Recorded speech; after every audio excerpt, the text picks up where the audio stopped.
I invoke the fifth. You would have seen this dialogue in American crime movies. Can you say that in India or something else? Watch to know more. Police asks question. You stay silent. Can that silence be used against you? Right to silence. Let's break down your right to silence, because one wrong word can cost your freedom. Similar to 5th Constitutional Amendment of America, there is Article 20, Clause 3 of the Indian Constitution. No person accused of an offense shall be compelled to be witness against himself. This means silence is not a crime. They can't force you to talk against you. It is your constitutional right.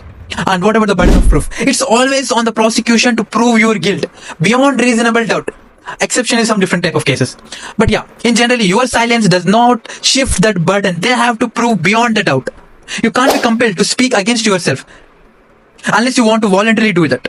Courts cannot convict just because you choose silence. But can silence go against you? Sometimes limited adverse inference may be drawn. If you remain silent despite clear incriminating evidence and your explanation is critical to your defense, but even then, silence is not a guilt. In a landmark judgment of Selvi vs. State of Karnataka in 2010, it was held that forced narcotic test, polygraphs, brain mapping is unconstitutional without consent. They need a valid consent. In a case of DK Basu vs. State of West Bengal 1997, it was laid down that strict safeguards against custodial torture and coercion should be there. In 2023 Supreme Court ruling and in another ruling, it was observed that cooperation does not mean confession.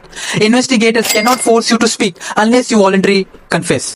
But there are limitations to it. Physical evidence. Yes, you can be compelled to give DNA tests, fingerprints, blood samples because that's non-testimonial. Statutory laws like Customs Act of FEMA, they may demand information, but they cannot override Article 20, Clause 3 in criminal cases. Remember, silence is your shield. The law protects your voice and your right not to use it. Share this with someone who needs to know. Follow Law Gardener for more hard-hitting legal truths.